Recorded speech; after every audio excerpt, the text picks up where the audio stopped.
all for coming, and welcome to the 20th Annual Community Budget Meeting. My name is Tanya Stoudemire, and I am the Deputy CFO and Budget Director for the City of Detroit, a position that I've held for 2.5 years.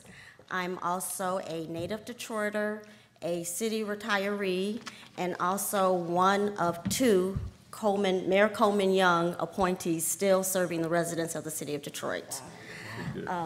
We have a lot of information to share with you all this evening, and we also have a special guest here, City Council President Pro Tem, George Cushenberry is here, and he is also going to give a brief statement before we start our presentation.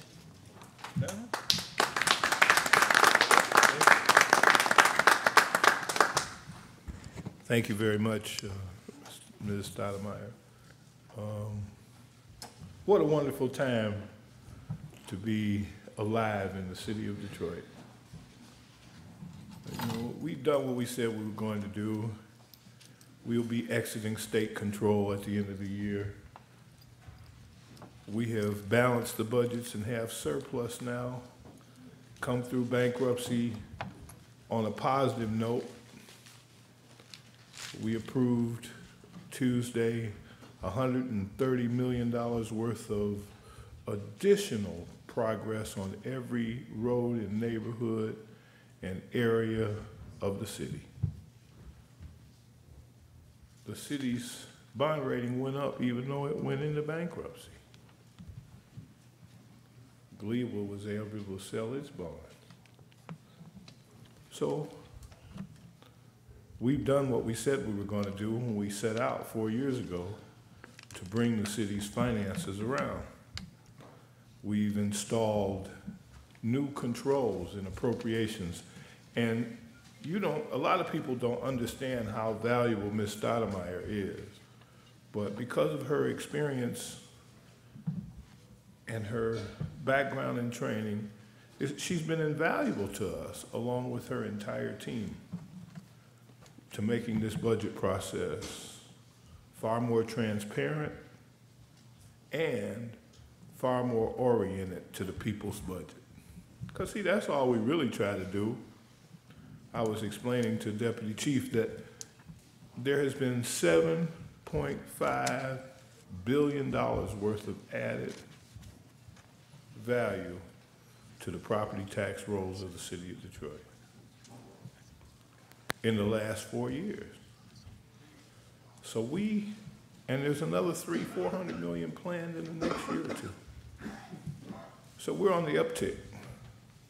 We want to continue to make sure that everybody is able to grow and develop with it. The largest, it seems to me, place we have been putting the efforts is in job training, job placement, career development for not just city employees, but all. The outreach from the police department has quadrupled in terms of bringing Detroiters into our own police department.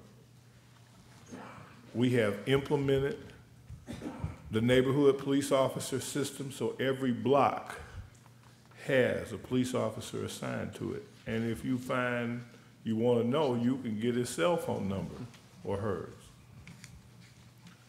We have really been working hard to make this budget process a process that's simple and understandable by anybody who wants to study.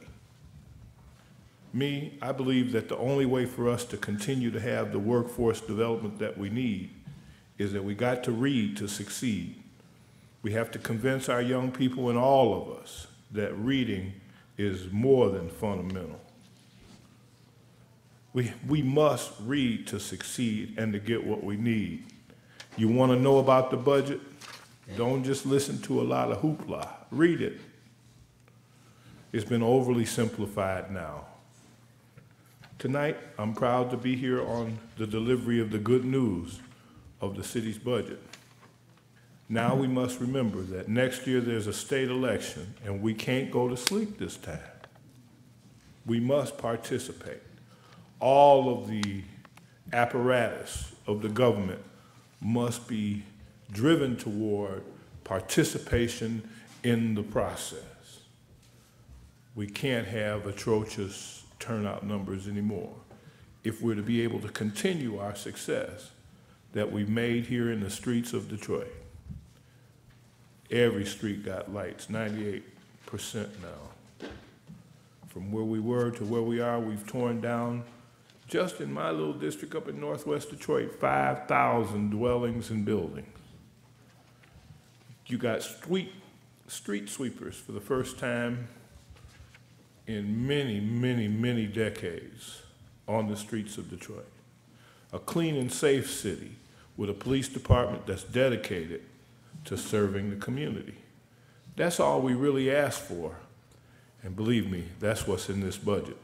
So thank you very much for the opportunity to serve you and to continue to work to maximize every grant that there is, every philanthropic organization that's willing to invest, and everyone else, no matter what color, creed, sex, orientation that you are.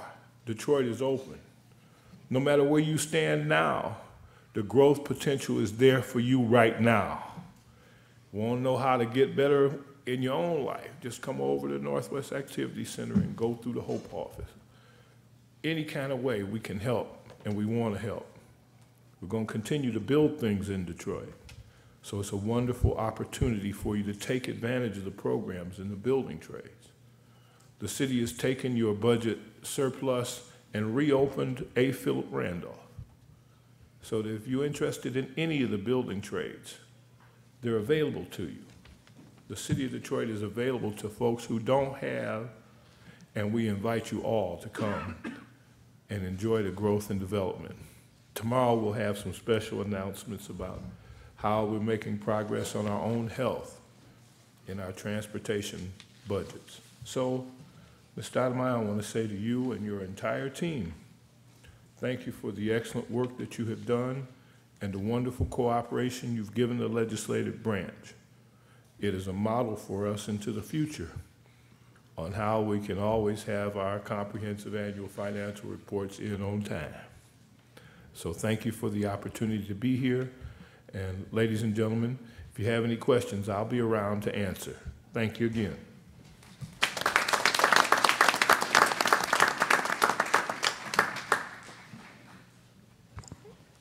Next, I want to introduce this evening's facilitator, Deputy Director of Budget, Tina Tolliver.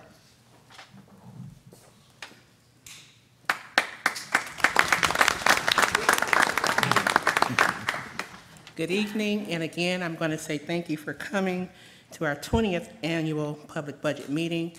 Tonight, we have representatives from several departments. They are, in order of presentations, the police department. We have First Assistant Chief Stair, we have Assistant Chief White, and Deputy Chief Bettison. For the fire department, we have Second Deputy Commissioner Charles Sims. New this year for the General Services Department, we have Dr. Janet Anderson. For recreation, we have Director Keith Flournoy. For public lighting, we have Dan W. For public works, we have Deputy Director Jose Abraham. For health, we have Chief of Staff, I believe, Timothy Lothar. And another new addition this year is the presence of the Public Lighting Authority. And from that authority, we have Mr. Bo Taylor to answer POA-related questions. You should have received 2 items when you came in. You should have the budget in brief and the citizen survey. The budget in brief will provide some very good summary level information on the services that the departments provide and also the budget that they have been given. For the citizen survey, we'd like you to fill that out as well. This year, for the first time, we put our budget survey on the city's website. So if you go to the city's website, you'll see the icon there that says Budget Survey 2017. How many people took the online survey this year? How many people took the online survey? So we've had a really good turnout for the budget survey online this year. For those that didn't take it online, you can use the paper copy, fill it out here, and then leave it with our budget staff before you leave the facility.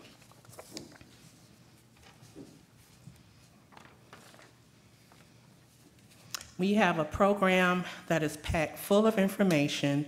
So this year, our format will be as follows. After each presenter, we will have a 5-minute question and answer session. For those questions and or comments that do not get addressed, you can include those questions or comments on a comment form, which you'll find at the table located to my right. And we will ensure that someone will call or get in contact with you to address your question or concern. The last note is we have plenty of refreshments and other items in the rear of the room. Please, please, please help yourself to those refreshments and enjoy the evening. Up first, we have the police department.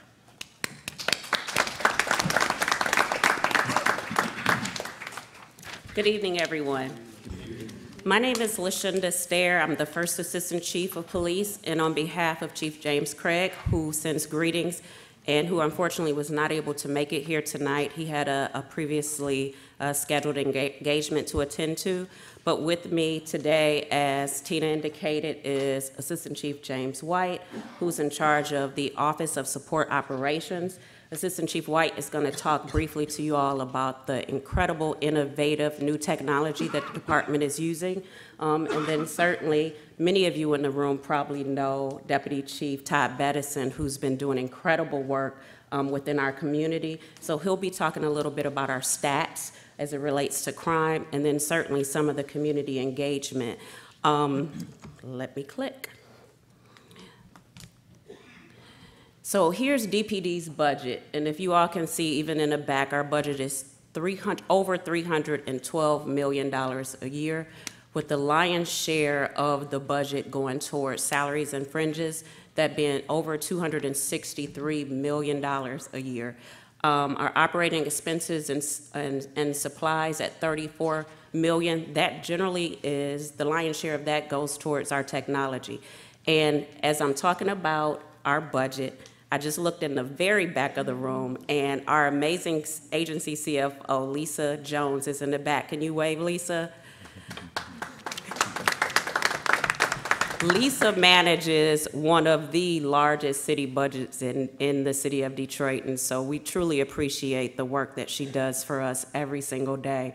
But again, as I indicated before, the lion's share of our budget goes to salaries and fringes, and we've been lucky over the last few years to hire almost 1,000 new people, majority sworn, but certainly a large number, a couple hundred of civilian employees to help us along the way as well.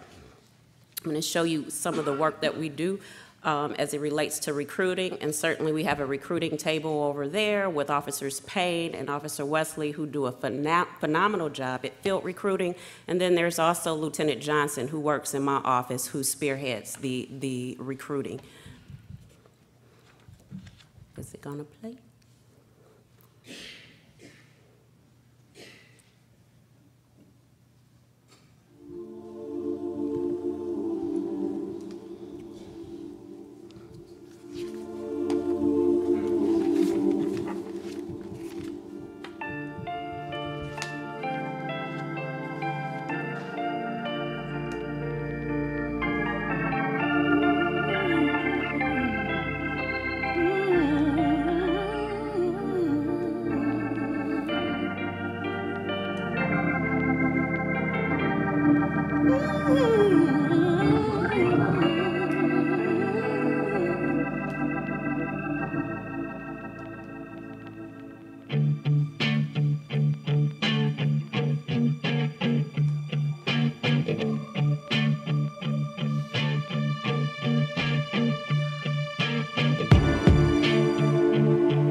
police officer.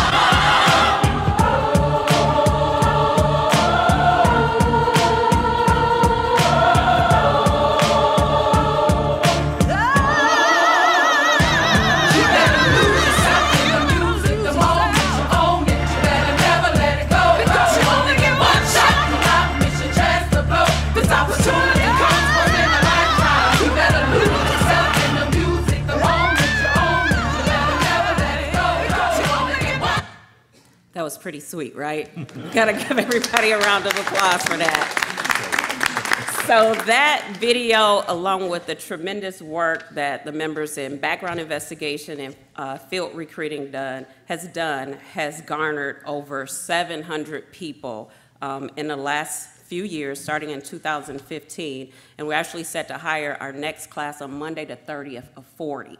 So we're really, really excited about that.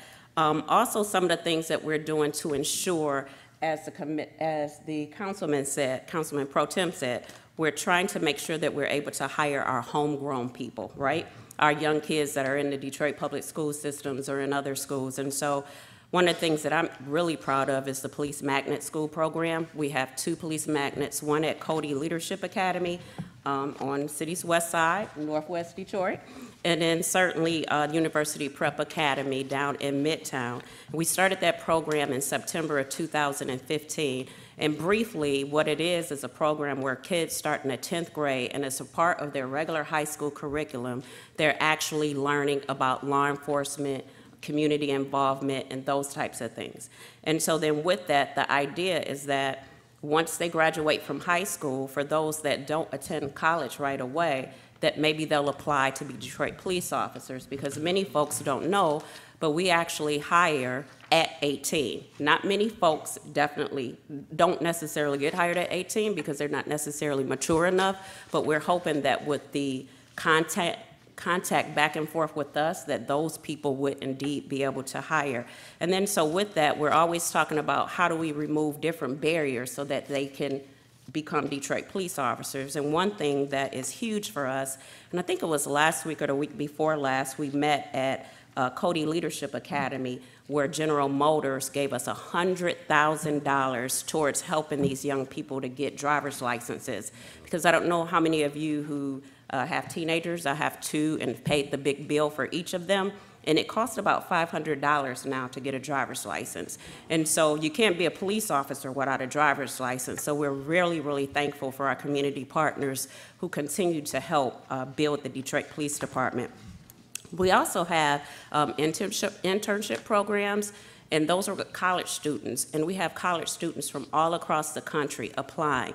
Last year we had about 12 who were actually hired as DPD people, and this year we've had 55 interns as well. It's an 8-week paid program.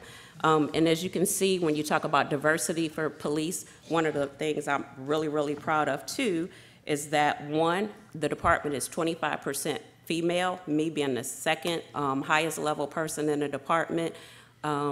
We stand out amongst the other major cities across the United States because the national average is about 12% for females, and we think that we bring something a little bit different than our male counterparts. No offense, guys. And then certainly, as you look at the demographics and diversity as it relates to our black members and our white members, our department more reflects the community that we serve, unlike more of the agencies across the United States. And it also indicates the fact that the chief has promoted and or appointed over 800 people since he's been here, and since July 2013. And so what that means is many of us, myself, D.C. LaValle, Lieutenant Johnson, all of us have been promoted at least once. Some of us double promoted, me.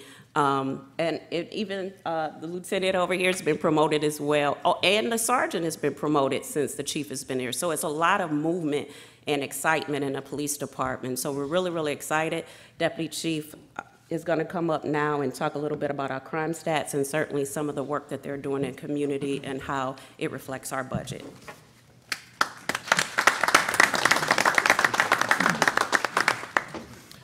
Good evening. Good evening. I'm Deputy Chief Bettison, and definitely happy to be here, and just thank you all so much for coming out as well, because one of the things is this room should actually be packed. So you are the few that are making sure that you take a look and keep point on city government and budget as well. In regards to community outreach and crime statistics, well, Chief Craig took office in July of 2013 and has been our chief ever since. But with that, he brought a spirit of community engagement. When he got here, we were in a bad position as far as our economics.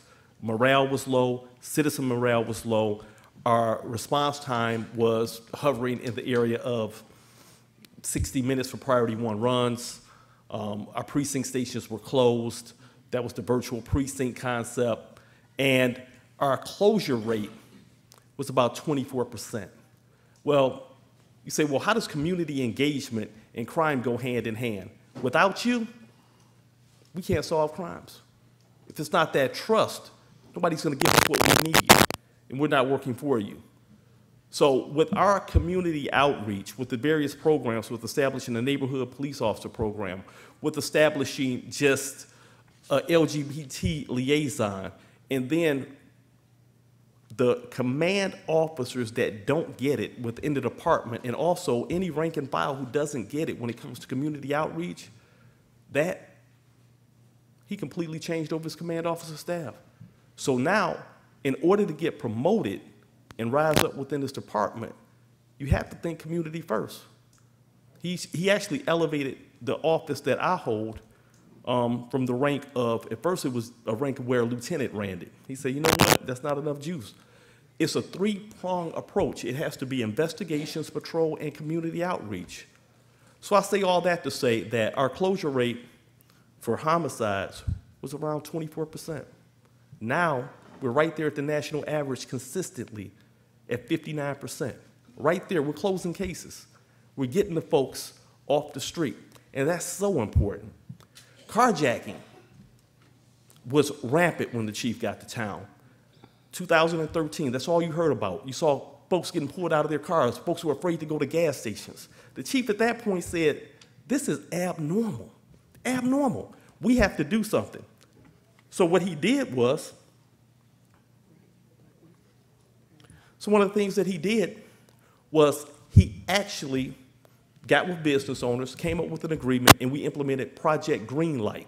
And we turned those high crime problem locations into safe havens for the community. And from there, we ended up going forward and putting on the cameras. And from there, we've been able to, around those green light locations, reduce the crime consistently at those traditional hotspots by over 50%. And right now, we have 200 plus green light locations, and we're continuing to grow. We talked about carjacking. Since 2013, up to the year of 2016, we reduced carjackings by 51%.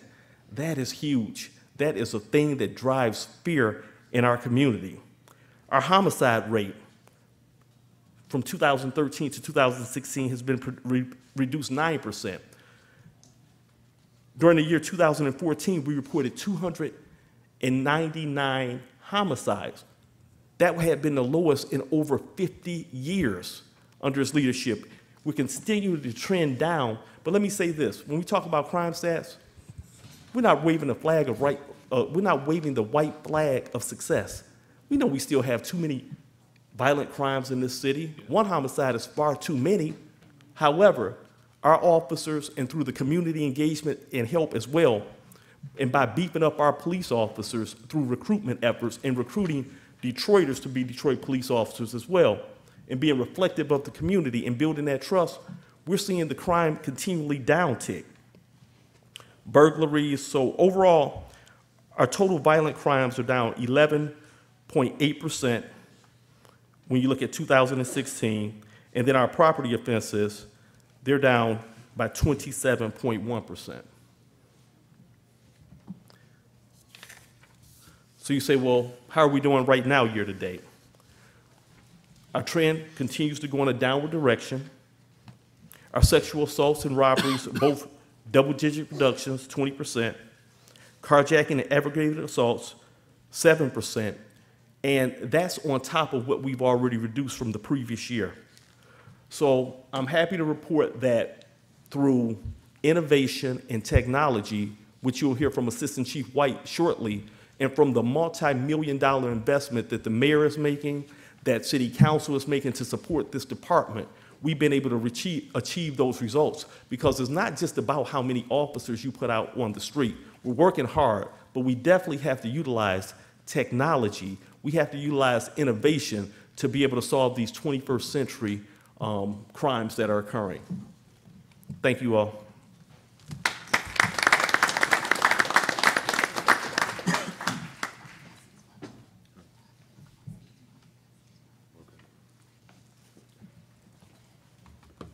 Good evening. I'm Assistant Chief James White, Support Operations. So you've heard a lot about recruiting. You've heard a lot about how we're using innovation and technology, community resources. And now we're going to talk about how we use our budget dollars to use that innovation and technology to solve crime and to make the city much safer. One of the first things that we're doing is ceasefire. Ceasefire is a national initiative that utilizes really some good old-fashioned police work and pulling trends together to identify gang members in a city that's causing problems. But not only do we look at gang members, we look at the relationships that they build in the community with non-gang members, and if that behavior leads to bad behavior and crime, we utilize technology to make arrests and eliminate crime. We've had a significant reduction in crime in the ceasefire precincts, and we are looking to move ceasefire into 2 new precincts by the end of the year, Precinct 4 and Precinct 7. We have had 2,054 targeted arrests and 65 federal indictments since we've implemented ceasefire. In 2017, that resulted in a 15% decrease in homicides and non-fatal shootings. And we're looking at closing out a 20% decrease in homicides and non-fatal shootings involving victims ages 16 to 24. So we're able to target specific crime patterns and specific crime groups using the ceasefire model, and we feel that's a very successful model. So innovation and technology. So we certainly, as you all know, have a very innovative chief. He's well-traveled. He's worked in a number of agencies, and one of the things that he did when he got here is he said, you know, we're really not going to be able to do what we've always done and expect to get results. We're going to have to use technology because, let's face it, the people that we're encountering on the streets, they're using technology to commit crimes, if it's nothing more than their cell phones. The other thing that we looked at was what's driving our crime in the city of Detroit. So one of the things that the chief and the mayor sat down and looked at was, well, first thing that we have to do is have the community help us, because we certainly can't solve crime alone. We have to have community trust. So as the chief has always indicated, it's a 3-prong approach, one of those prongs being the community. So one way that we do that is, oddly enough, through body cameras. When citizens feel that they have confidence in the police department, they're going to be more apt to communicate with the police department. Uniquely in Detroit, our officers came to us and said, you know what, we want body cameras. We want to be able to tell the story to the community of what we're encountering on the streets. So we're one of the first cities to integrate in-car video cameras with body cameras. So what does that mean? That means that you see what the officer sees from the time he gets out of the car to the time he encounters or she encounters the perpetrator. Currently, we have 12 out of 12 precincts fully deployed with the body camera. What does that mean to you is that every precinct in this city, the officers are equipped with body cameras. It's a very, very good milestone for us. We are in a process right now of outfitting our downtown services officers, our gaming officers, and our secondary employment officers. Another way that we're using technology is through our real-time crime center, which we are absolutely excited about. A lot of us have talked about, and you've heard about, the Green Light Initiative. So many people have asked me, what's the difference with Green Light and somebody who just has a video camera on their store? It's a very big difference. One of the things that we do with Green Light, if you have a Green Light, it's fed right into our real-time crime center, and we're able to monitor the activities at gas stations, party stores, and other businesses that's going on at the time that it's happening. So we're not just getting video footage of something that happened, which you'll see here in a moment, but we're able to look at what's happening. You're pumping gas, we're able to see it and push that information to a trained either police officer or video analyst 24 hours a day, 7 days a week. We have netted tremendous success from this program, a 39% reduction in violent crime from 2015 to 2016, and a 13.6% in the end of 2016 and through 2017. And the reason that those numbers are a bit skewed is the fact that we're expanding. We're currently at over 200 green light locations. We're also able to not just monitor the crime, but once a crime happens in the city, take that information, push it out to officers in real time, snap real video footage of a perpetrator committing a crime, and push it into an officer's scout car right when the crime is happening. Invaluable technology, and we're currently in the process of moving into our long-term location. So what does all this look like when we pull it together? I'm going to show it to you, but let me say this to some of you. This is a video that I was reluctant to show, but then I said to myself, this is the video we give to the media to show. But if anybody has problems watching real footage of crime activity, I'll give you a moment to leave the room right now. There's nothing violent in it, but it's certainly, as police officers, we see it every day, and we're sensitive to the fact that some may have a concern with seeing some live footage of crime. Does anybody want to leave? Okay, very good. We'll go right into the video.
So as you can see, every crime deserves your attention. This is how we are leveraging technology, your tax dollars with our budget to fight crime and make the city of Detroit a safer place for those who live, work, and play in the city. And lastly, I know that video was a bit heavy, but I don't want to leave on a low note. My partner, First Assistant Chief Stair, was selected this year for over 40 people to watch in Forbes magazine. That's 40 over 40 people to watch, national magazine. First Assistant Chief Stair, let's give her a big hand. She's going to kill me later, but thank you. For that. Thank you. Thank you. Are there any questions or comments for police? Any questions or comments for police? If you could step over to the microphone in the middle aisle, please.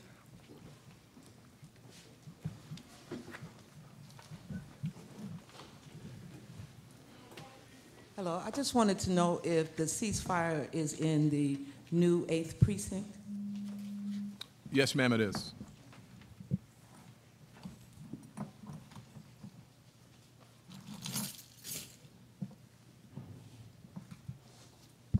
I just want to know what's the age cutoff for being a new Being a recruit. Detroit police officer? Yeah. There is no age cutoff. Okay. Yep. As long as you can pass the physical fitness, you're good to go.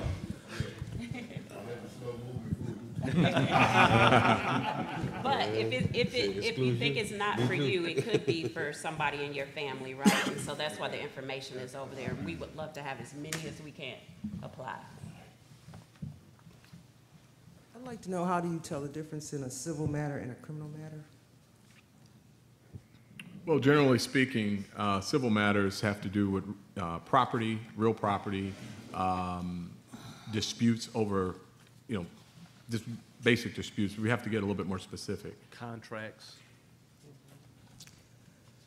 Okay, I didn't want to get personal, but if someone, So you don't have to. We do have 2 members here from Community Liaison's office, the lieutenant and the sergeant there, so you don't have to necessarily give all your information out. Good, One of these 2 great people can say something or talk to you. all right.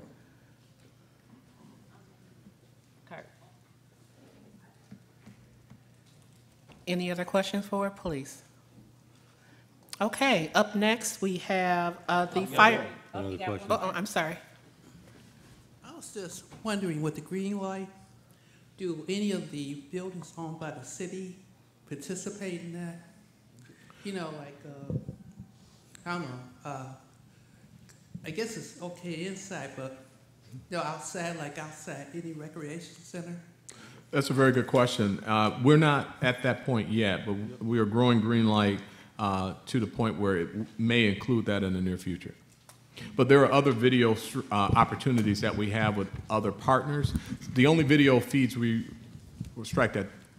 Green light is not the only video feeds we receive in real-time crime. We receive a number of video feeds, but those that are specific to green light come from the businesses.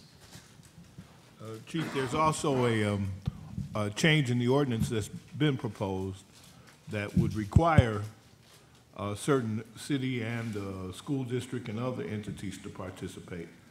It hasn't passed yet. It's still in the committee stage, but you're not by yourself in wanting to do that and to expand further high tech. Detroit is sort of leading the country right now in how to merge those two, high tech and community related stuff, and protect people's rights at the same time. That's why I always love Chief Stair, because she always makes sure that somebody thinks about what people's rights are too. And if you would like, you can write us or you can call down there. I'll get you a copy of it. It's in Spivey's committee. He's the sponsor. Okay? Thank you. Okay.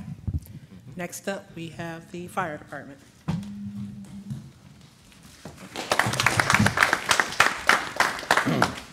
Good evening, everyone. My name is Charles Sims. I'm Second Deputy Commissioner here on behalf of the Executive Fire Commissioner, Eric Jones, and I'm excited to be here to talk about our budget and some of the exciting things we have going on.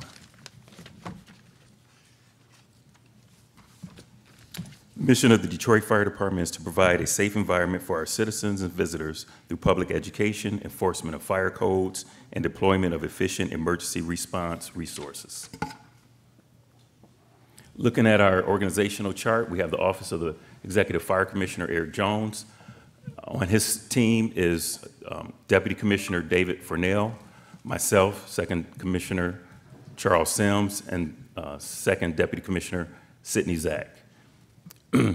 Between us four, we oversee 7 divisions: Arson Division, Communications, Community Relations, EMS, Firefighting Operations, Fire Marshal, and Training. And just to give you some insight on each one of these divisions, in the Arson Division, they're basically responsible for investigating suspicious fires and the prosecution of arsonists. The Communications Division is a heartbeat of the Detroit Fire Department. They accept the 911 calls, and then they send those calls to the respective fire or EMS companies to respond. Community Relations, we have Lieutenant Hassel in the back. They're responsible for the outreach programs to the citizens and the businesses. They go into schools, and they also help install smoke detectors. The EMS Division, which is the Emergency Medical Service, they're responsible for all medical calls, responding to, stabilizing, and transporting patients to the hospital. The Firefighting Operations Division, they're basically for the suppression of fires throughout the city of Detroit, and also extrications and hazmat incidents. Fire Marshal, they enforce code violations, and they do building inspections and training. Very important part, they train every single person that comes through the fire department, and they also make sure that they maintain their state compliance records. In regards to personnel in the firefighting operation, we have 829 members. In the non-firefighting uniform personnel, we have 90 members, and that will make up everything outside of the firefighting operations, which would be arson, training, community relations, communications, and the Fire Marshal Division. EMS makes up 245 members, and we have 17 civilian employees that work with administration. In regards to our budget, for operating expenses, we spent over $21 million. For benefits, we spent $29,920,811. And for salary and wages, we spent over $83 million. In regards to revenue, we had sale of assets of $5,000, miscellaneous revenue $58,870. For license, permits, and inspection charges, which is strictly from our Fire Marshal's Division, we were able to bring in over $4 million. For grant shared taxes and revenue, we brought in $2 million, and sale and charges for services, almost $16 million. Our fleet consists of the following. We have 42 ambulances throughout the city of Detroit. We have 36 engines, 1 fireboat, 23 ladder trucks, 6 tactical mobile squads, and 2 hazmat units. And to talk even further about that, the ambulances, of course, they're manned by EMS for medical runs. 36 engines, those are the fire trucks that pull up at your house, and they pour the hose off the truck. So they're the first ones in the fire. 1 fireboat, which sits on the river. It will be there up until, I think, the first week in December, and then it will be stored until the last week in March. 23 ladder trucks, those are the fire trucks that respond, and they have all the ladder trucks, the long one that sits on the back that allow firefighters to get on top of roofs for ventilation. 6 tactical mobile squads, those are the vehicles that help people get out of vehicles when they're in car accidents and they have to do extrication. They have the Jaws of Life. Everyone's heard of Jaws of Life, right? And 2 hazmat units. We have those in service for oil spills or anything of that nature. We have 34 fire stations located strategically throughout the city of Detroit. And our response time. So this is the good news. So for fire, year-to-date total fire runs, we're at 18,208.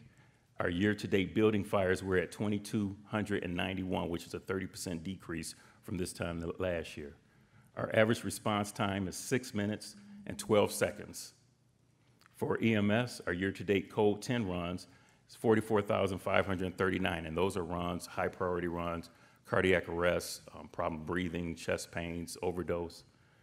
And the average response time is 8 minutes and 12 seconds. Now, this is huge because just probably in 2013, that was right around 15 minutes.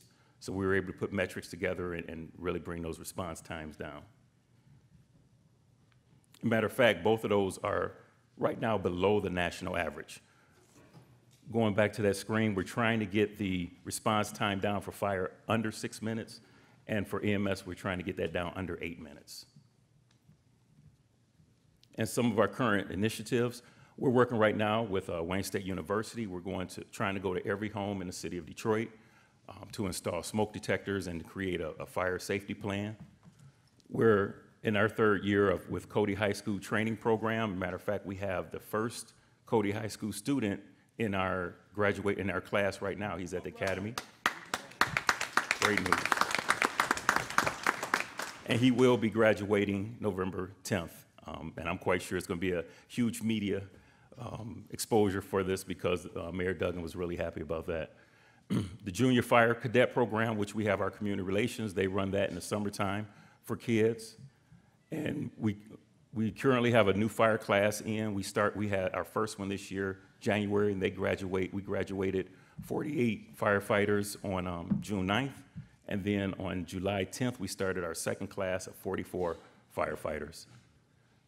We have a new EMS class that's also graduating November 10th of 26 individuals, and we're currently recruiting for EMS right now. In regards to our technology training, we have at our academy, we were able to receive 3 simulators this year. The first one was a driving simulator, which is, if you guys like video games, it's like a very huge adult video game. It has 3 screens, and we could manipulate different things like the weather. We could have cars run red lights, and what this does is it helps the response time of the drivers of the department to try to decrease on accidents.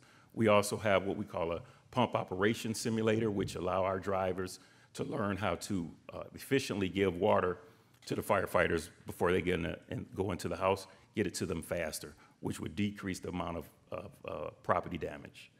And also we have a Milo system, which is a scenario-based video system, and we can create different scenarios and train firefighters and EMS medics how to respond to different situations.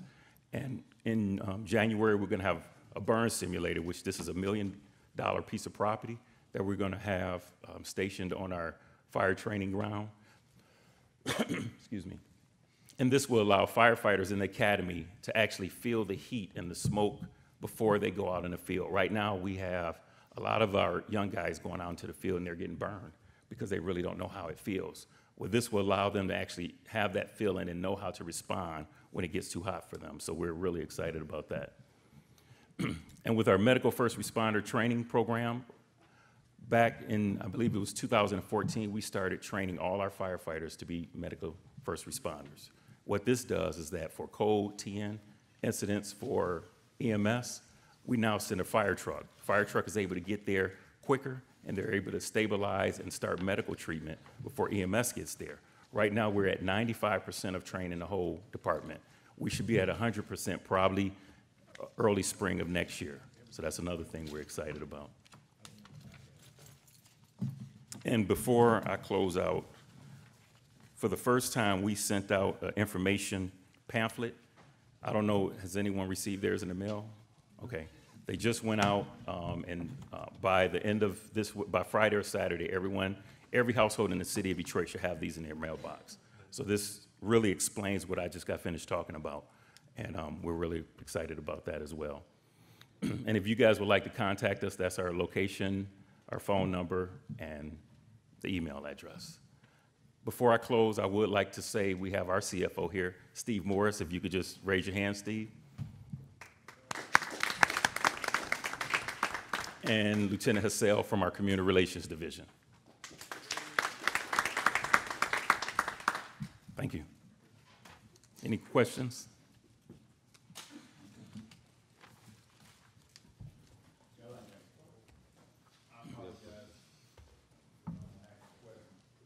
Because I deal with a lot of young folk and I'm trying to help Detroit grow and help these young folk, you know, get somewhere in life. I have a couple of questions. Okay. One, what's the age limit in the cutoff for becoming a firefighter? Two, do you accept volunteers, and does the volunteers, do you have like a pay for volunteers, or is volunteers strictly just volunteer when you come to be a firefighter? Because I noticed that some places have volunteer firefighters, and then you come on after a certain amount of time. So I just want to know that. So, Okay, great question. So to answer your first question, 18 years old. Like I said, we had our guy from Cody, and he's still 18. Okay. Come on. The cutoff age is 60 years old. Okay. So I think most people will fall into that age range. Okay. And to answer your second question, we do not have volunteers. Okay. We're strictly paid department. Okay, thank you. You're welcome. Any other questions? Thank you.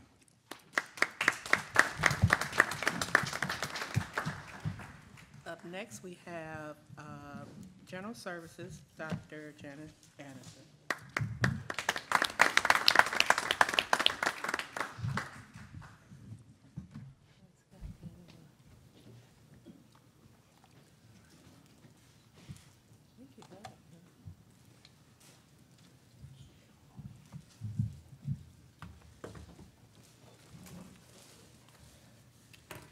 Thank you, Tina. Thank you for including the General Service Department in the public budget meeting. I think in my presentation you'll hear that there's a lot of things we do that are of interest to you, and I'm going to focus a lot of my comments on the services that we provide. General Services has existed for 11 years, and I've been involved since the beginning of it. I'm Janet Anderson. I'm the Deputy Director. I'm a 27-year city employee, so I've seen a lot of things come and go. And General Services was created to provide those shared services that are in common across departments, like space, municipal facilities, maintenance, fleet, and grounds and the like. So our organization is really focused around the day-to-day maintenance of parks and grounds throughout the city, the day-to-day maintenance of facilities such as this recreation center, such as police precincts, and keeping the fleet running. The ambulances and the engines you just heard about, to the police cars and trucks and the like. Post-bankruptcy, we also have a big emphasis on planning. What we provide is the city's building inventory, the city's fleet, so we're serving the entire city. So we have a whole division that is involved in trying to reform and create plans that allow us to use our resources better. So I'm going to say a few words about that when we get more specific as well.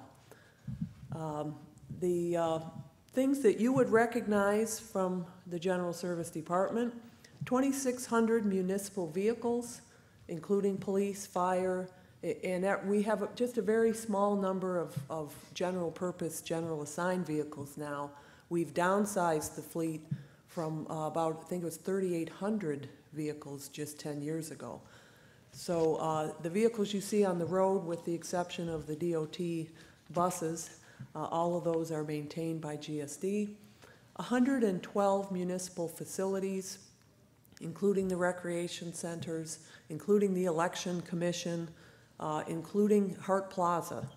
The whole gamut of things. We have skilled tradespersons and custodial staff, security, and the like. We have 310 parks and open spaces, and I think some of you will have noticed some of the park refurbishments in this area. Gordon Park, LaSalle Gardens. Last weekend I was at Scripps down at Grand River and MLK, and we have 40 of them that are coming online, a major initiative for us, and we do the park maintenance and assure that the playscapes are operable, the whole like. We clean 220 bus shelters throughout the city. There may need to be more shelters. That's something I'm sure DOT is looking at, but we're the ones that power wash the glass windows and assure that the maintenance, occurs if something is broken. That would include, cleaning the Rosa Parks terminal as well. 47,000, that's really a precise number, 47,956 graffiti tags. That is a new service that we've been providing for 2 years now, and the attempt is to beautify all of our commercial corridors and anything you see from the freeways, and that, of course, is a big task that we've been involved in. 130 miles of major city corridors. That is now Grand River in this part of town. I live on the east side in the city, over by East Warren. So they're really any of the major strips that are running through the city. We cut and clean the berms along 66.5 miles of freeway. We're basically doing the berms on the service drive and the on-ramp, and for some age-old reason, we hand off to the state at the bottom of that ramp. but that's something that I'm sure you see, if it weren't cleaned, all of the litter and the debris that's kind of blowing around when you're out there. We have a new initiative to take dangerous trees down, and we all have, and thanks to Council President Pro Tem Cushenberry for his urgency about this. We are funded to take probably another 10,000 trees down, and it's going to take about two and a half years. We're all worried about trees on the public right-of-way. This wouldn't include the tree that fell on my garage, just to give a random example.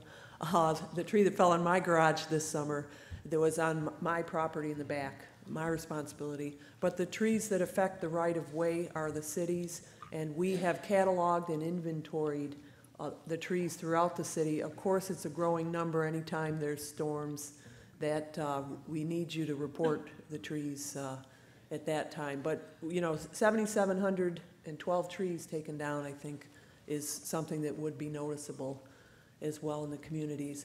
We're going to be planting new trees. The goal is to get 10,000 trees up. If you take 10,000 down, we all recognize the benefits of trees in a healthy city.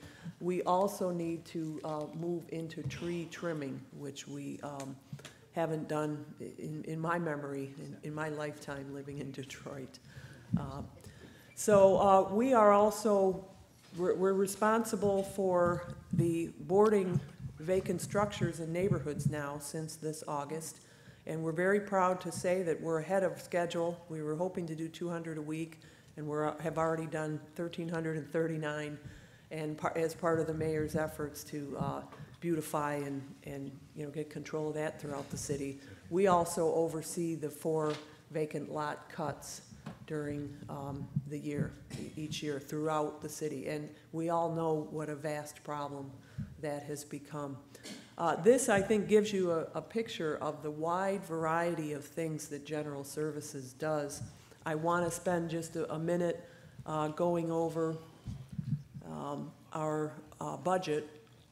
We are, I think, the 3rd or 4th largest general fund agency.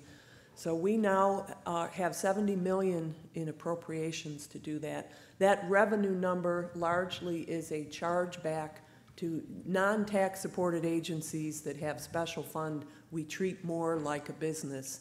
That's something that we're hoping in General Services to pass our costs back to everyone so that we are assured of budgeting the right amount to fully maintain and clean, to do all the services in a full way. Now, capital is another piece that post-bankruptcy, the city is in the process of planning and really getting a handle on all of its assets. That is a small number for all of the assets that I just described to you. So that's something I wanted to highlight as well. And positions, we have 454 FTEs, or full-time equivalents. There are 220 seasonal hires every year. It's a great job for young people. It's a job we welcome people of all ages to do, and that's something that we recruit for several times a year. I'm going to leave my business cards for people who are interested in that. And so really, 110 or so, since these are half-time positions, 220 of them is 110 of those full-time equivalents. But that tells you that we're a very large operation and we're deploying for vehicle garages and from another handful of yards throughout the city. So I gave you some of the breakdown. Unlike police and fire, who are largely labor-driven, we buy a lot of stuff. We buy a lot of parts for cars and materials to fix buildings. And so you'll see that payroll and benefits is just 40% of our allocation. And again, we're highlighting that we haven't yet resumed a capital budget program, that fits for all the facilities and fleet we're in charge of. So I've given the trend as well, and the main thing that leaps out about that is that we've kind of gone up a little, and after the bankruptcy was resolved, the attempt to restore services, and with some of the examples I've given about the parks and adding the graffiti and the corridor cleanup, you can see that we're producing more than we were able to do during the city's insolvency. New initiatives I highlighted as we went through. Most of those are efforts to bring a higher quality and a higher level of service to the public, and to do more planning that allows us to take a long-term look so that we're not going to backslide and find in a few years, we can't maintain things. We're getting a handle on this, we're tracking what we do, and we're all meeting and working very hard to get, again, that long-term kind of plan so that we remain in a good financial position. That's kind of a quick race through, and I'd be very happy to take comments. If there are complaints, I also be happy to provide my card and assure that you get any personal, your tree or any problems you have as well. So do we got a minute to take comments, questions or comments? Thank you.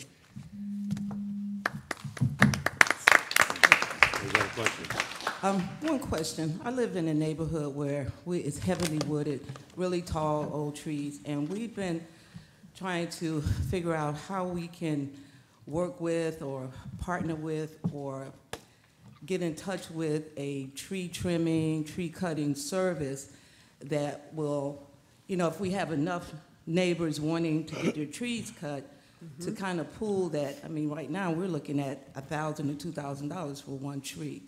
And so is there any opportunity for to talk to GSD or work with GSD with some of your contractors so that we can kind of leverage that? Thank you very much for your interest in that. We all know the value of trees, but we also all know how much it takes to maintain them. Depending on the location of the tree is what the city's vested responsibility is. As I mentioned, we have an urgency to focus on dangerous trees in the next year or two, but I would be happy to connect you with our forester who could, would be very interested in helping to advise. Okay, because these are trees that we know we're responsible for, but we're thinking maybe if we can have a contractor and give us a price to take down a number of trees, it might be more affordable. It's a great idea. The city doesn't really have formal structures for doing that, letting the community use contracts and such. But again, we have very knowledgeable forester who we could probably, so I'm happy to provide contact. Thank you. Council President? Let's go. Yes, I hope it's working. So the Green Acres Association did hire one as a group. So you might want to contact the Green Acres Association. And I know that up in the University District, they are having a vote to have the assessment.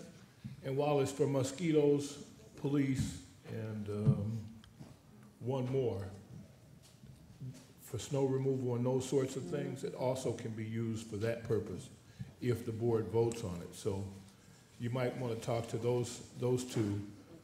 We've added, I think it's 6 community groups, and I do know that one of them on the far west side, Motor City Makeover, has contracts out there in Rosedale Park where they do some tree trimming for community groups too. I don't know if all of that last group, Dr. Jan, that we recently approved are in the same situation, but I know Motor City Makeover will be willing to give you a price. Mm-hmm. Yeah, I appreciate that, Council President. Yes, sir? Yes, ma'am. I've actually went to the mayor's office. I haven't had a response yet.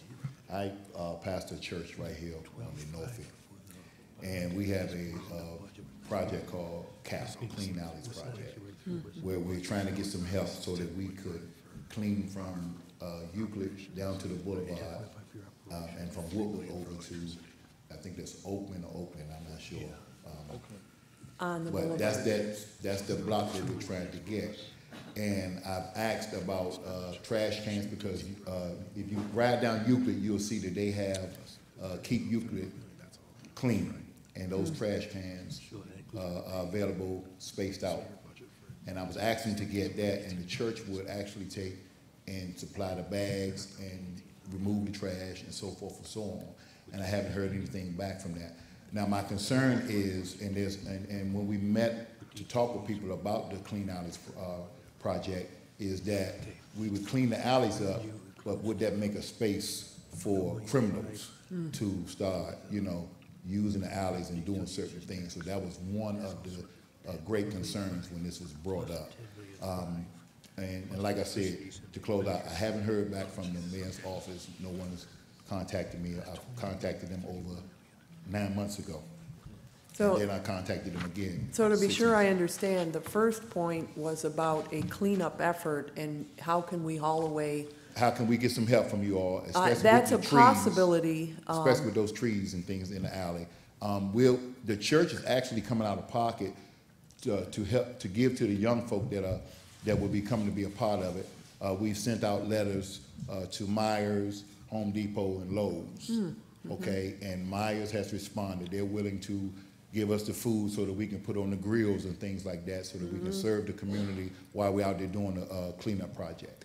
And well, we just wanted to do that North End area right We would be happy to talk with you about how to coordinate resources. This is probably, after our Angels Night, this is probably a good time of year for us to do that. So I'd like to respond to that. Your second comment about the alleys, I appreciate your efforts to do that. I don't think we ever want to say that we don't want to clean an alley up. So I appreciate the considerations about that. But yeah, speaking with the citizens in the community, their concern was, well, nobody's really coming through the alleys because they're weeded up and so forth and so on, and it's kind of protecting their properties a little bit. But as on the corner down there, my church being on the corner down, they're trying to just, get everything cleaned up. So it would be better because we're beautifying the neighborhood. I think I'd like to speak with you, or at least have one of my staff speak with you who's more knowledgeable about our operation on that, because I like your ideas. Okay, thank you. Great, thank you. And we got one more, okay? I wanted to say to you, Rev, if you will give this young man your church's address sitting right here in the front, and we'll come by and give it to Councilwoman Sheffield. They have a group. Yeah, I contacted them too, but I think I kind of bumped them out of the way when I went to the mayor. No, you didn't. Don't worry about that part. It's all good. It's all good, and especially since you're here on the other side, the budget side. Okay? Thank you, sir. Yes, ma'am? I have a question about Hart Plaza, because, I was down there this summer, it's so many broken. I mean, what's the plans on Hart Plaza? There is not yet a plan in place. When I referenced the capital planning process, Hart Plaza is front and center in that. I remember when I was a little girl going down for the festivals, and that's a few years ago. So I'm not sure how much we've done for it since I was a little girl. Your point is completely valid. You gotta and watch your Oh, step, because it's all broken up. yeah, we've done In a lot some, of places. We're gonna repair this fall. so this fall. The papers. So I'm hearing from the recreation director that at least those pavers will be repaired, tuck pointed, Yeah, or this fall we're gonna repair. actually replaced, yeah. Yeah. But I hear your concern on that, and I can assure you it's on our radar, front and center. So thank you. I think that's all for GSD. Thank you for your interest tonight.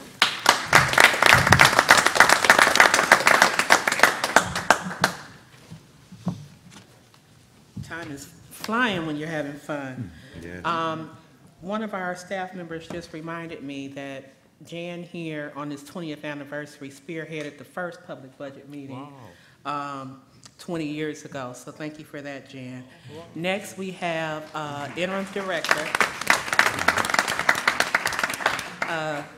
Keith Flournoy. Struggling with my name a little bit, right? Good evening, everyone. My name is Keith Flournoy. I am the Interim Director for the Parks and Recreation Department. And if we didn't, I don't know if we said it, but I'd like to say on behalf of our department, thank you and welcome to the Joseph Walker Williams Recreation Center. And thank you, Tanya, for selecting our site to do this presentation tonight. And so I just want to kind of share with you the Recreation Department and, you know, the things that we do here in the Rec Department. And I like to say it's our have fun department in the city. So, so again, I'm Keith Flournoy, the Interim Director. Prior to that, I was the General Manager, and our previous director took another position in Florida, and so I was elevated to the interim spot. So here's where I sit today, and in the GM spot. So I kind of have two jobs, so two roles, so it never gets boring. But first of all, let me, first our mission statement, and that's connecting communities with our parks, programs, and facilities to positively impact their health and wellness, which is our mission statement. And we, you know, that is the reason why we're here. This is what we thrive to do every day. And then also, let me just make sure I stay here. And then kind of looking at opportunities, the things we do. Dr. Anderson, Dr. Jan Anderson, she kind of mentioned that we, you know, they manage the 310 parks that we have. The Recreation Department owns them. And so they are very, very close partners. We're family. Actually, we share the same office building. We're in the Northwest Activity Center on the second floor. And so we do have 310 parks, 16 rec centers, 11 which are managed. The other 5 are operated by through public-private partnerships, which are very important to us in a lot of what we do, not just at our rec centers. And then we have 255 outdoor basketball courts. And as Dr. Anderson mentioned earlier about the park renovations that we've done over the last year, and we'll touch on that a little bit later, but many of our basketball courts were renovated this past summer. But we have 255 outdoor basketball courts with many more to be renovated with some partnerships that we got coming up, which is some great news. We have 150 tennis courts. We have 4 golf courses. And what people don't know, we have 3 cemeteries that we operate as well. And that is, one is Gethsemane over off Gratiot. We have Forest Hills over by Myers and Linden, and then we have another one off Lasher and 7 Mile, Mount Hazel. And then we, again, Hart Plaza, Shane Park, Historic Fort Wayne.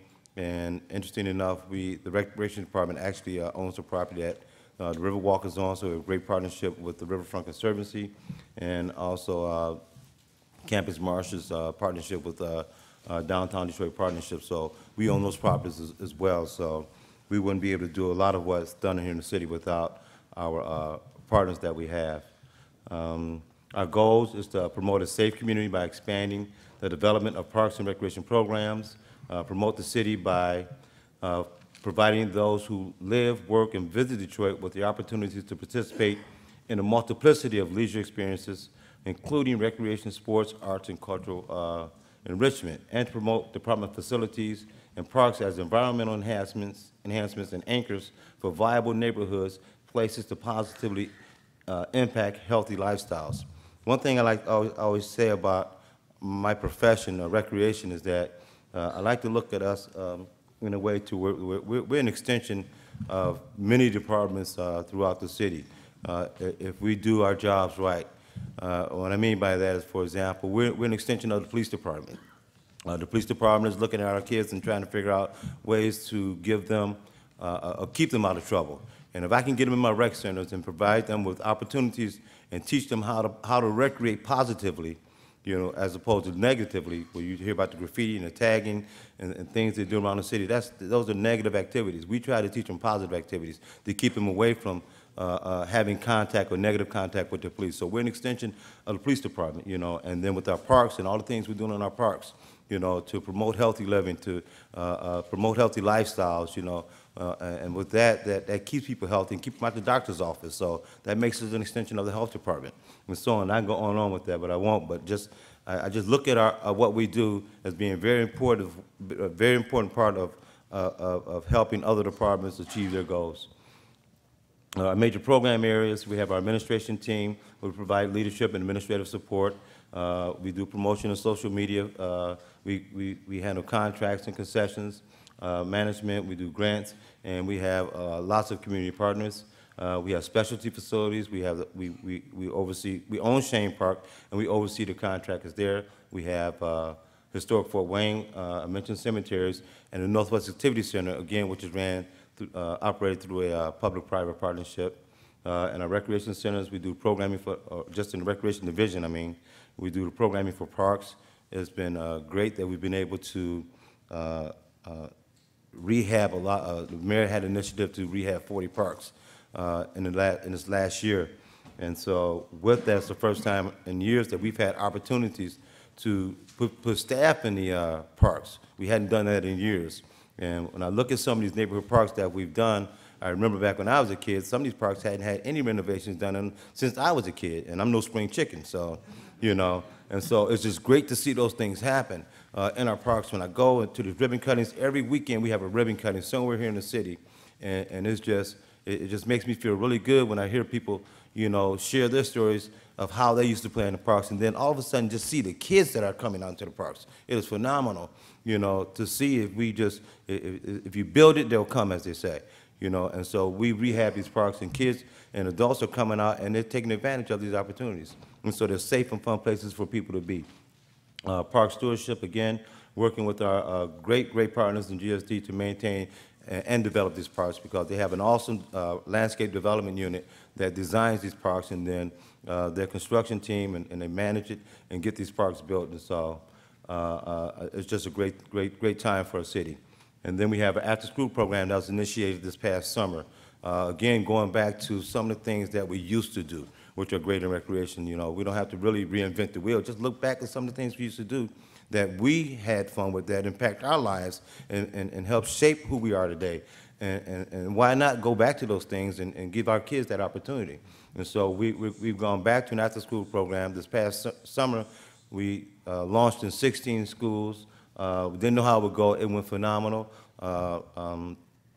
This Monday, we'll be starting in our fall program, and so we'll have 9 schools starting next Monday that we'll be in with an after-school program, partnering with the Detroit Public School District. So also, it's something I'm excited about. Again, our budget. I've seen our budget grow. Think back to when I started with the Recreation Department, and our budget at the time when I started, back in 2001, 2002, was around 60, 70 million, but at the time, that was before General Services Department came to be, so we were Parks and Recreation. And then I've seen the budget go as far down as $10 or $11 million, you know. And so, but now I'm happy to see that our budget is going the other way. We're at $23 million in operating, and then $850,000 in capital repairs, you know, so, okay. And then there's a split on that.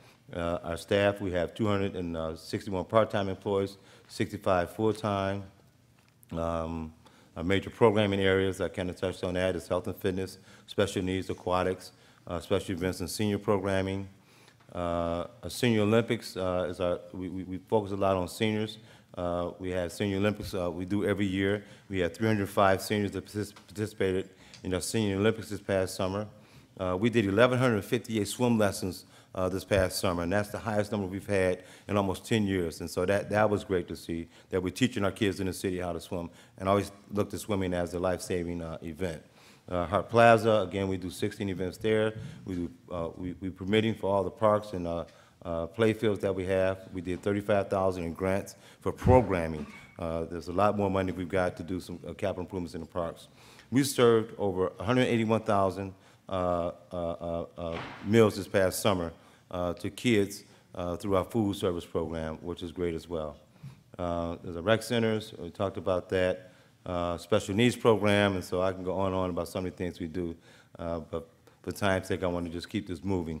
Our day camp programs, we do fishing events, Easter Fun Fest, Halloween activities, Breakfast with Santa, so just a lot of events that we do. These are locations of our rec centers. We have for senior programming. You're here at one at Williams. We have a lot of seniors, and these are some of the things that we do. Then some of our accomplishments this past summer, again, was the 16 schools we did for the after-school program, highest number of swim lessons in 10 years, solidified. We bring figure skating to the Jack Adams Ice Rink with young ladies, so that's great. And the street team, we had over a street team to go out and kind of help us with our marketing, and we had over 300,000 visitors in our centers this past year. Here's some of our partners that we work with, PAL, Detroit Pistons, Clark Park Coalition, and so again, we have a lot of community partners that help us do what we do. And then our key partners is Detroit Police Health Department, General Service, and the Don team. And then just some initiatives, and I'll wrap up with this, is we're looking to do something that's never happened in the Recreation Department, that's to receive a national accreditation. And that accreditation, if we're able to attain it, shows that we are using best practices in everything that we do as far as providing recreation services to the citizens here in the city. And so that is very important to me. And it takes about a year to even get to that point, because you have to really look at your operation and make sure you're doing everything right. And so these are some of our initiatives in the coming year. And then Dr. Anderson talked about parks that were renovated. We have, for 2018, these parks to be renovated, and in these districts in the coming year. And I'm pretty sure there'll be more, but this is what we have on the slate right now. And then real quick, this is the parks that the mayor, it's 40 parks, and these are the parks that were done in the past year. So we got a few parks left that will be completed by the end of the year. So with that, I'm done. Thank you. Any questions or comments, I'll be happy to take them.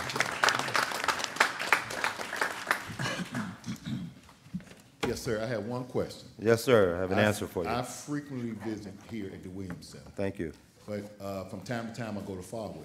Okay. Now, I'm not a senior, so I do pay for my recreation card. Question that I have is why, because I've had to also get a recreation card at Farwell, why, if I buy at one recreation center, do I have to buy another? And if that is the case, then can I send something to you in writing so that we can revisit that? Because if I'm a recreational center person here in Detroit, then why can't I use my card at another recreational center? Thank you for your question. And our memberships are very, very nominal. I think there's $5 for kids, $7 for teens, and $10 for adults for a year. And with that card at that particular center, you are welcome to use any of the amenities that they offer. In our budget, we don't get any programming dollars, right, to support our programs. And so that money that you spend, that $10 I think you pay for your membership, helps support that particular center with programming needs. For example, if they need just something for the kids, if they need arts and crafts supplies, if they need if it's hot outside, they want to go out and buy water, or if they need to take the kids on a field trip, you know, that money goes towards that. And so each individual center, you know, we ask you to pay for that membership to help support the program that's at those individual centers. And so to pay $10 to go to all the rec centers, you know, again, $10 I think is a very nominal fee when you look at other cities across the country, or just here in the metro area. If you pay that membership, it's going to be a lot more than $10. You know, our swim lessons in our, just for example, our swim lessons are $20 for 8 weeks. You go anywhere else in the country for swim lessons, and, you know, you're gonna pay $95 to $100. You know, so we just ask you to pay a very nominal fee to support us in what we do, because we don't have those dollars in the budget to support us as far as programming, you know, so that's how it's been done. Now, that's a great answer, and I thank appreciate you. the honesty, and I wasn't taking a shot. I want to say that. I wasn't taking a shot at anything. But I asked because over here we do donate a lot of water. We bring a lot of water because the seniors would rather have the water. Sometimes we've had some problems with the water in the past. And even when I was there, I always came to donate pops or water or something to them. And when I ran into that incident about the membership card, I just thought in my mind that I paid a membership already. I'm just coming over here to visit. And when I come, I always come as if I'm coming to someone home. I bring something. And that's the way I was carrying it when I was going over there. But thank you for your answer. Thank you, and just look at the $10 a year as helping the kids out, okay? All right, thank you. Any more questions? Of course. Yes. Yes, ma'am, thank you. Palmer Park Golf Course. Ooh. I mean, it looks like, and that's a good neighborhood. That's an I'm insult sorry. to the people. No. I mean, seriously. I had to get a golf Because course when you go question, down wow. Country Train, oh my God. I'm sorry, now you said Palmer Park, what's your question? I'm sorry, ma'am. Yeah. The golf course, what's going on? I mean, are you gonna at least cut it better, make it look decent? Well, we have an operator that takes care of our 4 golf courses that we have, and so, and we're trying to work something out right now to where we could do better at what we do as far as the golf courses. Yep, so it is something that's on our radar, you know, and it's actually a hot button item, so thank you. Yes, sir. It's funny that she brought up golf course. I came to mind 7 Mile last year. Oh, yeah. That's Rogel. Now, that property was sold to the church a number of years back, and so that's who has that property right now, currently. And so it's not our property to maintain. So we only have 4 golf courses, which is Rouge, Palmer, Chandler, and Rackham. That's good to know. Okay, all right. No more questions? Thank you.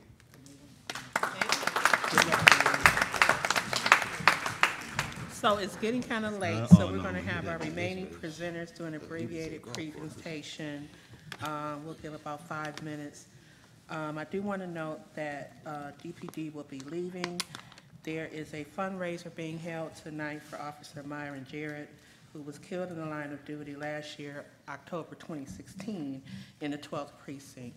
And so they'll be leaving to go and join that fundraiser, but we want to make sure we send them out with great thanks for attending tonight.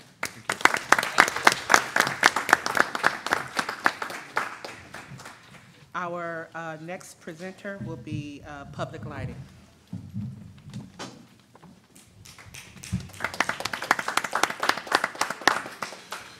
Good evening. My name is Dan Voidalevich. I'm a consultant for the financial consultant for the Public Lighting Department. Currently, Public Lighting Department, our operations are contracted to third party, and 95% of the expenditures for these operations are funded by DTE through an agreement they have. Our current operations that we do ourselves include administration and oversight of the contracts, recycling salvage material and system decommissioning, project coordination with the following, not limited to these are what's currently going on. MDOT is redoing 67 bridges over the freeways in Detroit. We have to coordinate with us because we have conduit running through those bridges. DNR with the Belle Isle rejuvenation projects, and the Gordie Howe International Bridge Gateway project. We have a lot of underground cables in that area. We've got to make sure that everybody stays safe and that electricity continues to flow.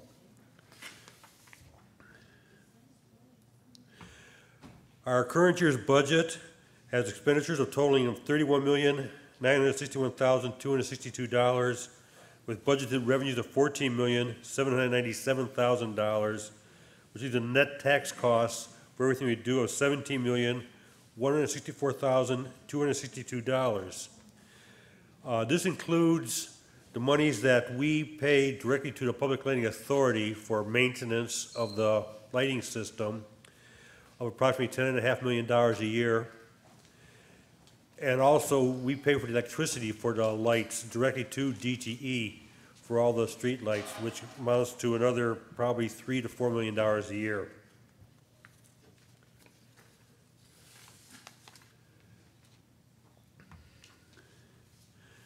Our major services, DTE has taken over the customer base that was PLDs. We used to supply electricity to most of the municipal buildings, Wayne State University, a handful of private companies, the McNamara building. Those customers now belong to DTE, but they're currently using the city's electric grid to service these projects, or at least most of them. They're in the process of converting over to their own grid, and they're paying for the cost of maintaining the grids, and that's a big chunk of the budget there. We have to make sure that everything stays up to date and coordinate with DTE on that. Main Street and special event areas, infrastructure repairs and contractor dig-ins that are directly and indirectly related to the increasing volume of new construction projects throughout the city of Detroit. Basically, that means missed dig. We still have a lot of underground facilities that belong to the city, and anytime someone sinks a shovel into the dirt, we have to make sure that they're not hitting electric cables that belong to us that cause outages and could injure people. Decommissioning and salvage.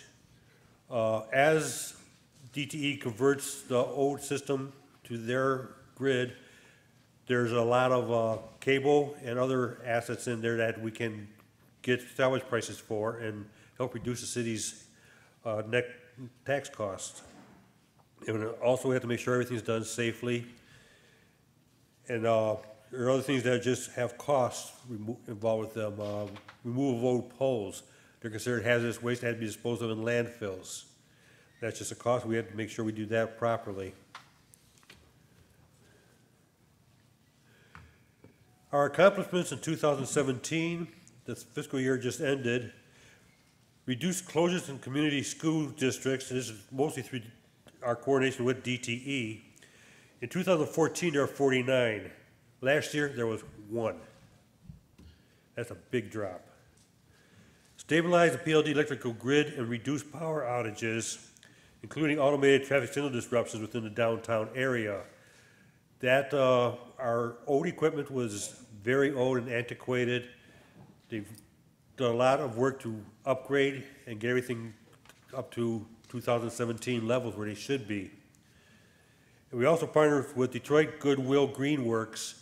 They are part of Goodwill Industries, and they are to make sure that everything possible that can be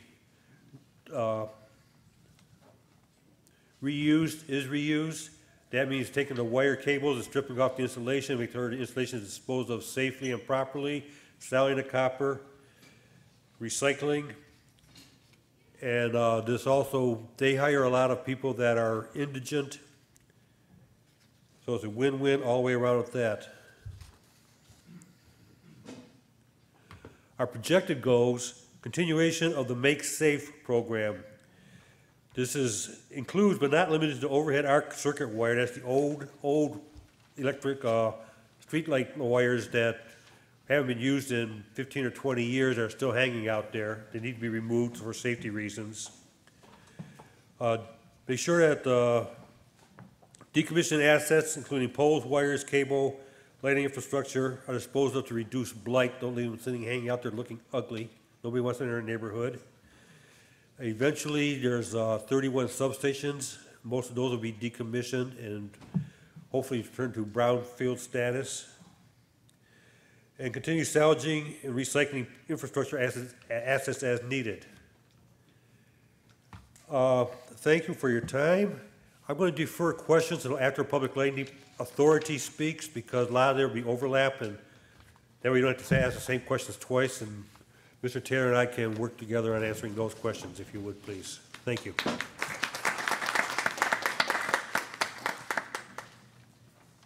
Thanks, Dan. I know it's getting late, so I'll try to be as brief as possible by giving, but still giving an overview of what we do, how we differ from the Public Lighting Department, and what we're looking at moving forward with the Public Lighting Authority.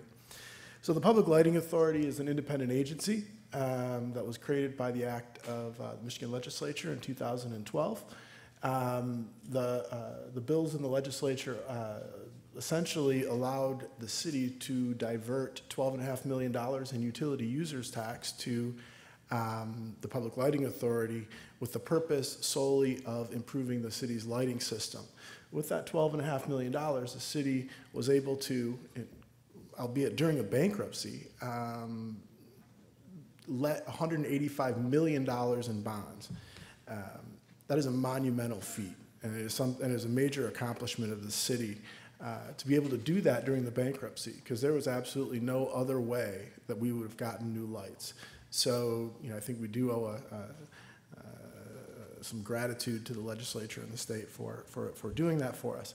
So over the subsequent 2 years, 65,000 brand new streetlights were installed in the city of Detroit.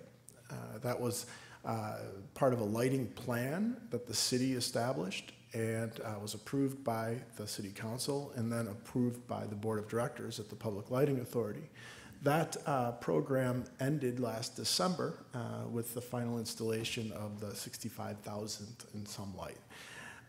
At this point, we're transitioning at the authority from a capital program to a maintenance program. Our staff has been reduced from right around 45 to around 14. Our current funding of $10.5 million is appropriated to the agency from the city's general fund via interlocal agreement that the authority had signed with the city of Detroit. My personal goal at this point is for streetlights not to be an exciting issue. Streetlights, in my opinion, should be an expectation, not an accomplishment. We did install the lights, and that is an accomplishment. But keeping them on is not. It should be an expectation that everybody has for the city of Detroit. It should be no different than New York City, Chicago, any other city that has streetlights. No one jumps up and down and says, yeah, we have streetlights on. Mm-hmm. We should all be happy that the streetlights are on, but we shouldn't be patting ourselves on the back that we're keeping them on, because that, again, should be an expectation of city government. Transparency and integrating our agency into the broader strategy and operations within the city is another goal of mine. I want to be able to support Janet, Joe's, the rest of the city departments as if we were a city department, because we are spending taxpayer dollars to provide a service to the citizens of the city, and I think the same expectation of transparency and communication should befall us just the way it does any other city agency.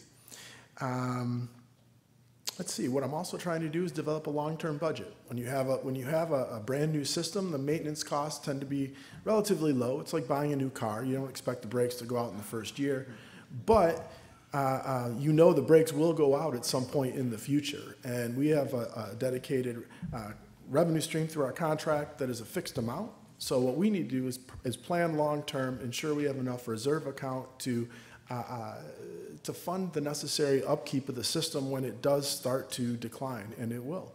We also need to have enough revenue in reserve in case a major storm or some event happens that would cause the lights to go out prematurely. So being judicious with the taxpayer money that we have been given is something that we're really working on.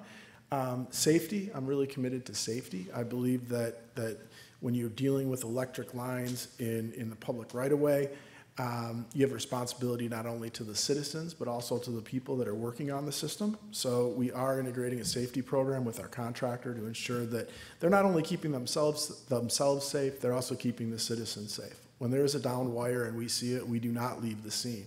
It's not, regardless of whether it's our wire, DTE's wire, or PLD's wire, we stay there and wait, and we expect the same from DTE and the city when they see a downed wire. We do have an expectation of 5 days turnaround if there's a light out and it gets reported to us. Obviously, if it's a major electrical issue or if there's some type of infrastructure challenge that is beyond a simple light out, that may take longer than 5 days. But the expectation is when you call us and you report a light, You should be able to look at a calendar and say that light should be on in this day, and if it's not, I want you to call me personally and hold me accountable. So these are the goals of the Public Lighting Authority. I hope that people view the money that was spent out of the utility users tax as a good investment. I hope that we can look at the system that was implemented, and if there are some tweaks that we can make in certain areas, we'll come out and we'll try to do that for you. We can't do everything for everybody. There isn't a lot of capital money left, but we do recognize that when you install 65,000 lights in 2 years, there may be some things you need to go back and take a second look at. So at this point, we'd like to open it up to questions and hopefully be able to answer anything you have.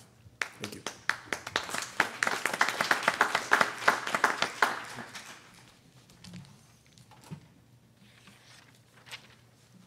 Thank you. Our next department is Public Works. Joseph Abraham.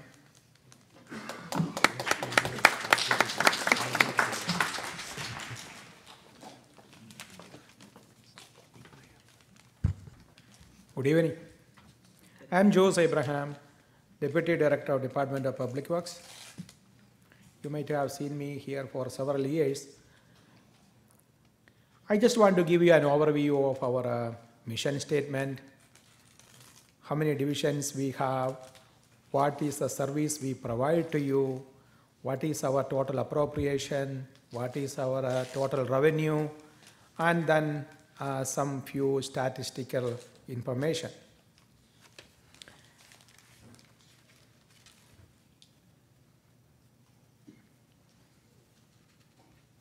What did I do? Any questions? That's a good one.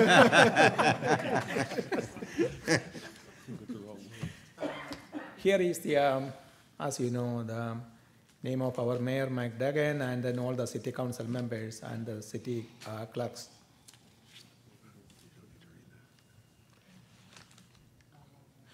This is our mission statement: provide essential environmental and right-of-way infrastructure services, thereby ensuring a safe and clean environment in a cost-effective manner.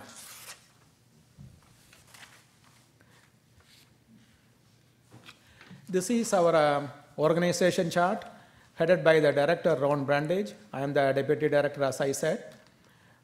Besides the director's office, we have 4 divisions.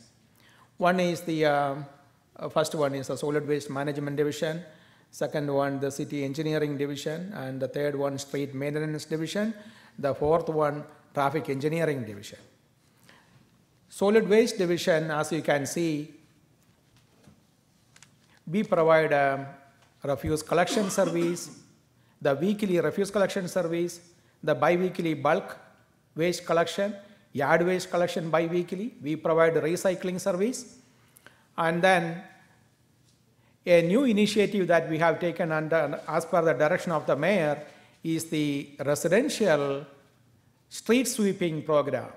After a period of 10 years, we started that program this year with a capital investment as well as a manpower investment, a total expenditure of about $5.3 million. We started that after a 10-year period.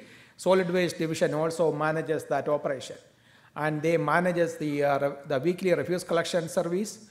And then, as I said, they also manage the bulk and the yard waste collection, and then they also do the recycling.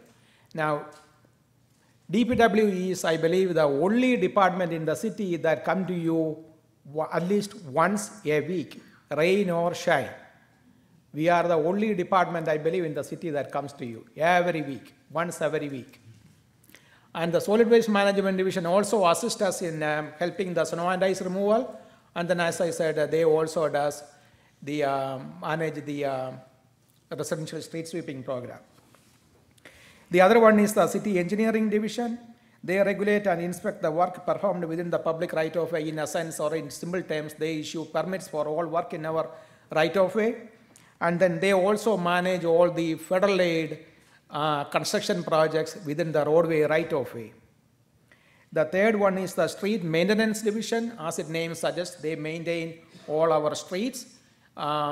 We have 1,880 miles of residential streets and 674 miles of major streets. So that may be probably the biggest if you are, or more than if you add the streets or number of miles of streets in many cities outside Detroit.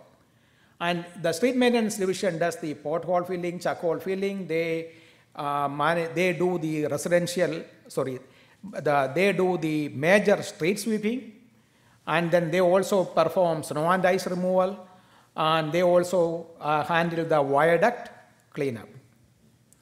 The last division, or the fourth division, is the traffic engineering division, and they ensure safe and efficient flow of vehicular and pedestrian traffic throughout the city. They also operate the sign shop, and who fabricate and installs all the street name signs, the yield signs, and the stop signs. And they also manages some part of the federal aid or the federally funded projects like the traffic signal modernization. They also manage the traffic signal maintenance. We have 801 traffic signals under our jurisdiction. They manage the traffic signals, and they also manage the traffic management center.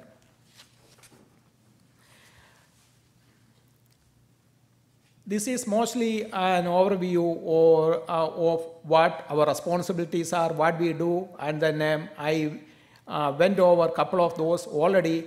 But in addition, I just want to bring it to your attention a new initiative that we have started as per the direction of the mayor.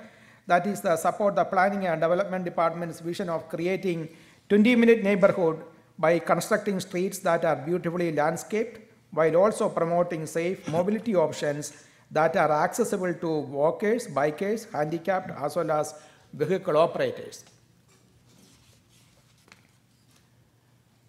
This is a bar chart showing basically our appropriation or the total appropriation, and then the next slide I will explain in detail what that is.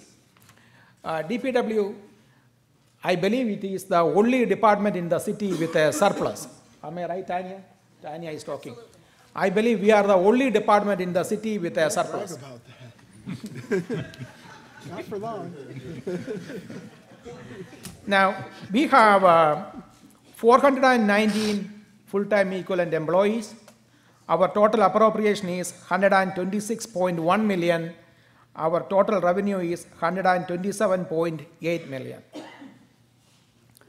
Our general fund budget is $1.55 million, which is, $1.9 million, which is approximately 1.5% of our total budget. All our remaining budget is supported from special revenue funds, and then as you will see, this is a summary of our operation and then how much we spend yearly for this operation.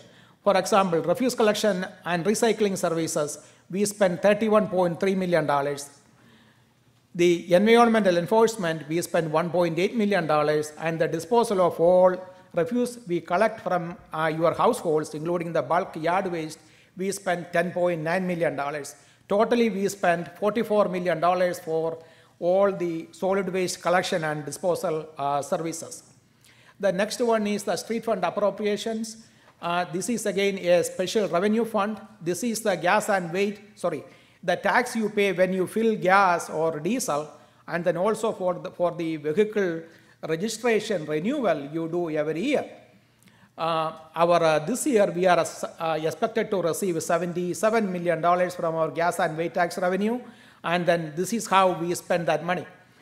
Street fund capital is $29.7 million, and that is the money we use for paving the streets. This year we will be paving 100 miles of streets. 100 miles of streets this year we will be paving. We will be wrapping up that operation by middle of next month, I should say. The next one is the street maintenance division. We spend $15.6 million, as I said. They do the chuck hole filling, pothole filling, snow and ice removal, and then the major street sweeping, viaduct cleanup, and then all those things. City engineering division, their budget is $3.5 million, and then other maintenance activities, $23.8 million. Earlier, you may remember Janet Anderson said that they do the freeway BAM cleanup, the median cleanup, the mowing and all. We pay them for doing those services from this fund. Then the other fund, that is a $2.9 million, that is a metro fund. That is the money we use basically or mostly for sidewalk removal that are impacted by the trees. So our total appropriation, as I said, is 126.1 million, total revenue $127.8 million. And then Kevin has been showing me the time expert. Now, I just want to give you a few statistical information just for your information as to to emphasize what we do to you. This year, during the last year, that is fiscal year 16-17, we collected 133,600 tons of refuse. 133,600 tons. The bulk waste, we collected 66,627 tons. Total tons of yard waste, we collected 15,406 tons. Total tons of recyclable materials, we collected 3,415. Total number of residents participating in the recycling program, you may remember 4 or 5 years back, there was no recycling initiative in the city. We started the recycling program. You get a free cart now if you are interested.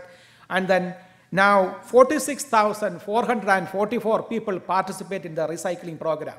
That is approximately 22.33% of our total households. Now, total tons of illegal dump collected, you might have seen, you might have called our department for illegal dump cleanup. We collected 42,645 tons of illegally dumped debris throughout the city. In an average, we collect about 600 tons a week. And then last year, we were collecting about 3,000 tons a month. I'm almost done, Ken. Now, for the major streets, we have already completed 6 cycles of sweeping. Residential streets, we will be completing 3 cycles. That means we already swept all the residential street twice, and then by about next month, the middle of next month, we will be completing the 3rd cycle. As I said, we will be paving approximately 100 miles of streets this year, and our plan is to do almost the same next year also. Since Kevin is so upset, and then I have taken a few minutes more, and then I am not going to talk anymore. So if you have any questions, I can answer your questions.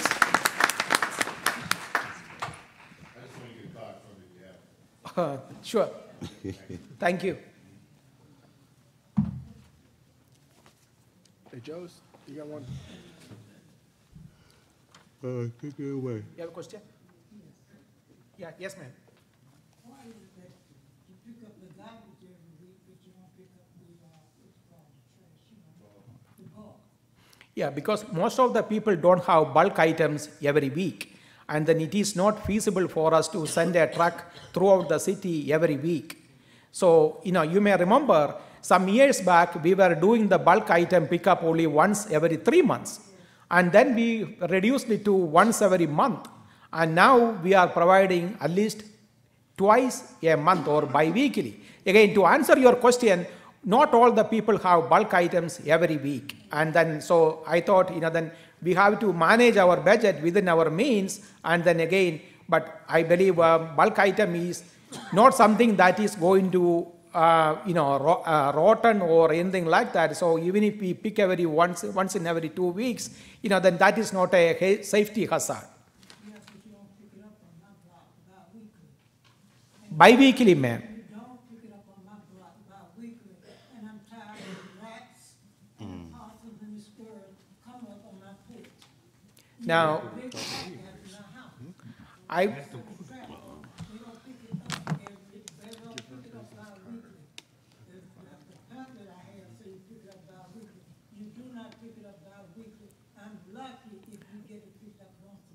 Ma'am, I will get your address or the name of the street, and then I will make sure that if it is missed, somebody will come and then pick it up. All these people sitting here are city residents, and then they will vouch that our contractors will come to each and every block, and then they pick up the bulk items at least once in 2 weeks. but I will take care of that. I will get your address, and then I will make sure that our contractor will come and then pick it up.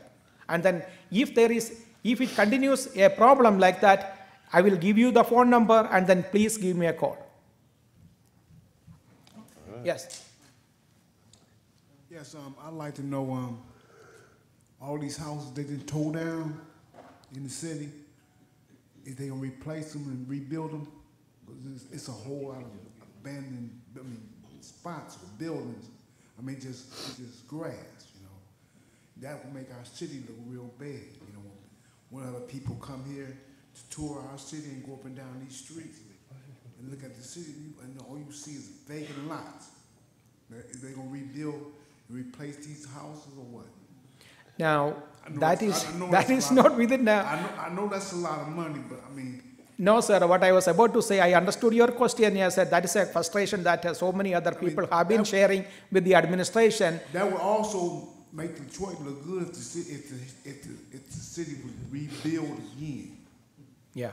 Now, we have our budget director here, and then so she will tell you what the city's plan. That is not within the purview or within the responsibility of Department of Public Works. Sir. Earlier I told you what all we are responsible for, and this is something, a citywide problem that our mayor is very feverishly working to build more neighborhoods and then to build more residential houses, to rehab all the dangerous houses. So we are doing the best we can.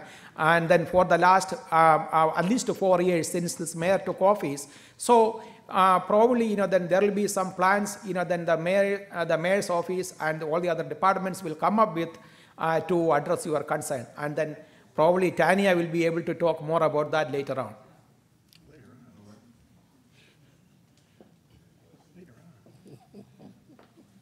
I'd like to address your question regarding all of the vacant lots throughout the city. Some areas are going to be built up. There will be some infill housing, but then there's also plans to have more green space throughout the neighborhoods as well. So it's going to be a mixed use throughout the city.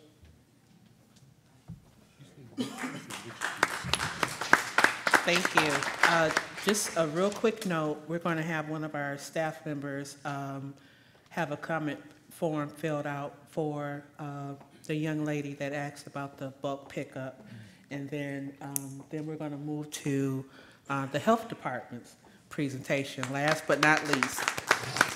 And quickly, when you leave, please feel free to take some of the refreshments with you.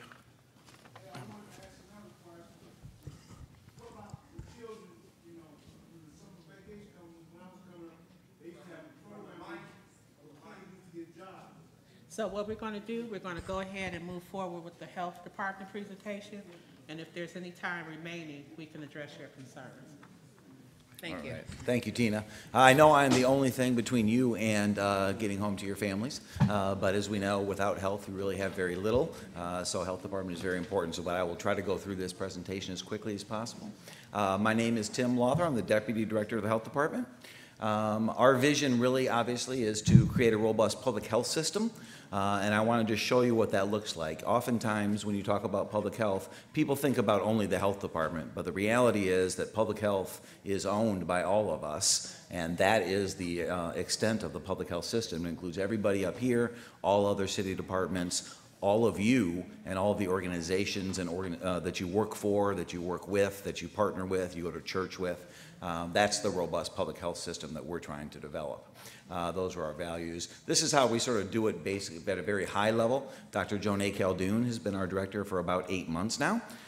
Very passionate, visionary leader for the health department, and has created a bunch of new priorities for us, which we're going to go over here relatively quickly. But our basic organization consists of sort of 3 categories. Population health, which is maternal and child health, things that affect the entire community. Clinical services and outreach, our medical director focuses on making sure that our immunizations and our WIC services are done properly to improve the actual medical care and health of the community. And then administration and organizational development, making sure that we can integrate what we do in some strategic fashion. That's a quick little map of our locations. We are currently in 10 locations around the city doing a variety of different things. and I will go through sort of what those are relatively quickly. Both at Family Place on Woodward and the Samaritan Center are primarily maternal child health sites, doing WIC and immunizations and lead screening for parents and kids. And then also the Samaritan Center is one of our 2 locations where you can get a Detroit ID. If we talked earlier about folks who didn't have driver's license, this is a way that actually you can get access to many services in the city of Detroit. The main maternal child health building is on West 7 Mile. Includes all of those programs there. We'll talk more about a couple of those as we get through the presentation. Our administration building is in East Jefferson. That's where our emergency preparedness, environmental health, and food safety. We inspect all the restaurants in the city of Detroit, for example. That's where that comes from. Injury prevention, communicable diseases for outbreaks in the city. The Ryan White HIV program, which we'll talk a little bit more about later, and then more sort of general infrastructure development for what a public health system needs to become. Keith talked about the connection between the Parks and Rec Department and the Health Department. That is absolutely true. One of the places that's most robust is at Butzel Family on Kirchhoff, which in the next couple of months will house an unintended teen pregnancy prevention clinic, and we'll talk a little bit about that. Northeast Health Center is the same thing is going to be happening there. That one hopefully will be open in January. We do have many partnerships. This is really just one, but Wayne State University, where we do a lot of community-based sexually transmitted disease work and some tuberculosis clinics.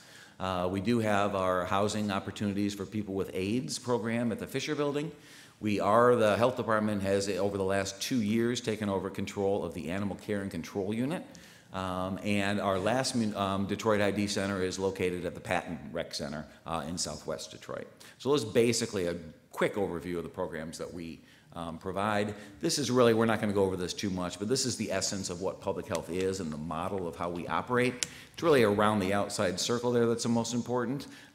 We assess what the issues are and how the community prioritizes those issues. We develop policies and programs to implement and affect change on those issues, and then we assure that those things happen. So even if we as the health department don't actually do the work, our role is absolutely to ensure that somebody is doing that work for the people in the city.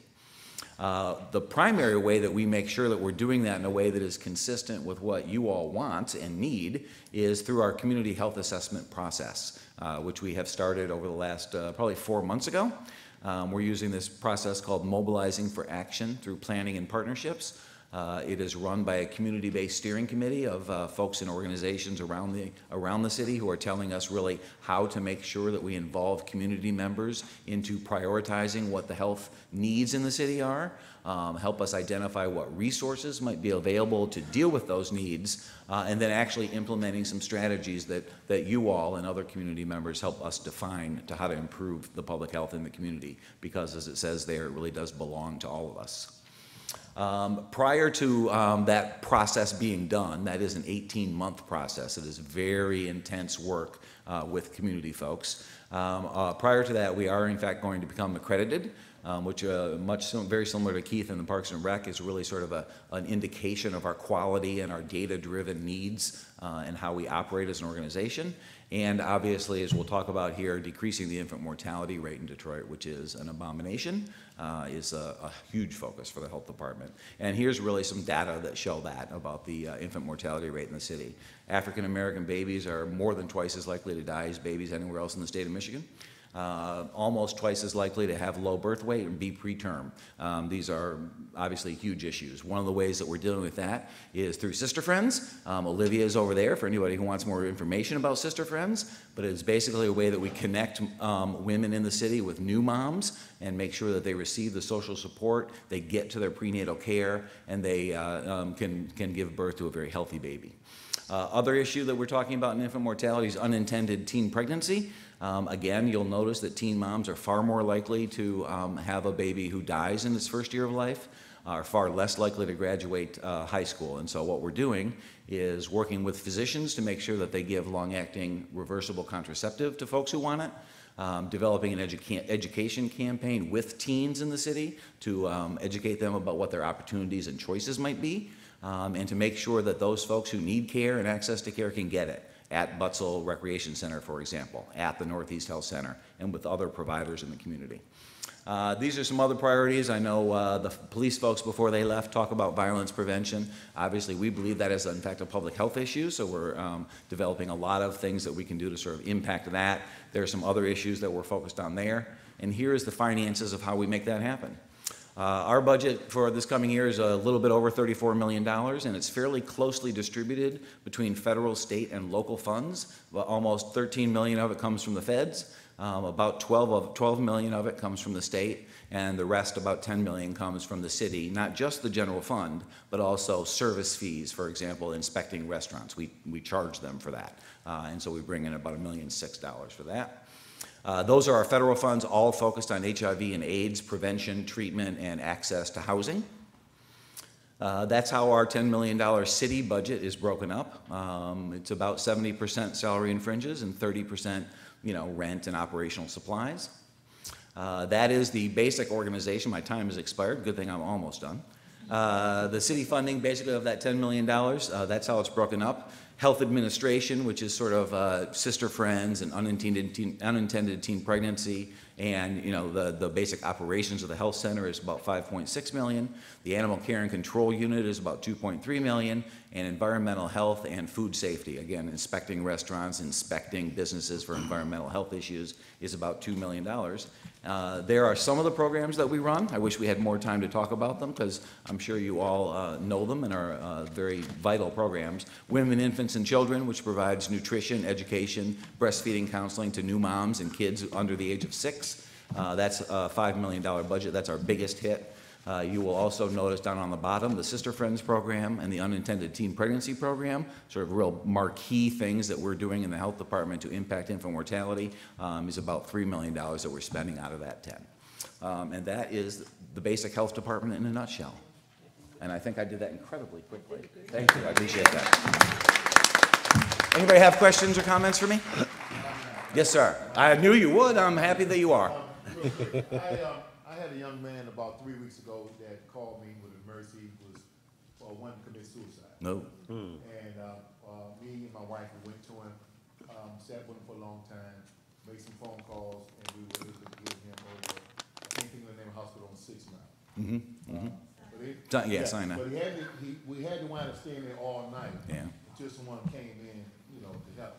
Does the health department have a number, or do they have a program, after-hours program that helps with things like that and assists with stuff like that? I just wanted to know. And then the second thing is, if you all have any bands or anything that you can make up, like these bands here I have from the military, that people can wear, that they can have a number readily available to, just an idea. It's a great idea, and I, having listened to you all night, I thank you so much for what you do in this community. It's really sort of amazing, your connection to folks and trying to get people connected to services. The health department doesn't really, at this point, deal as much with behavioral health and mental health issues. It's Detroit Wayne Mental Health Authority does that. We are, however, working with them to develop a project in schools where we can sort of create community schools, and it's not really just that somebody's there referring somebody to a service, but that we will have physicians and psychologists and nutritionists and various other people connected all at the school. So not only can that child, but also that child's family can actually receive the services that they need right on site in the schools that they're in. Actually, our conversations with Detroit Wayne Mental Health Authority, I will bring that up, some of your ideas about some promotions and trying to get people better connected to those services. Suicide with young folks is a ridiculously huge number, not something we have to do something about. Thank you, sir. I appreciate it. Anybody else, anything for me? All right, thank you.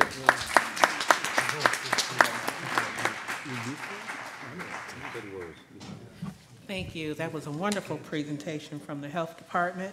Again, we want to thank you all for coming. Did everyone learn something tonight? Everybody learned something tonight. Very good. Look for us around the first week of October next year. Look for the advertisement, and we hope you come back and join us again. Thank you and have a good night.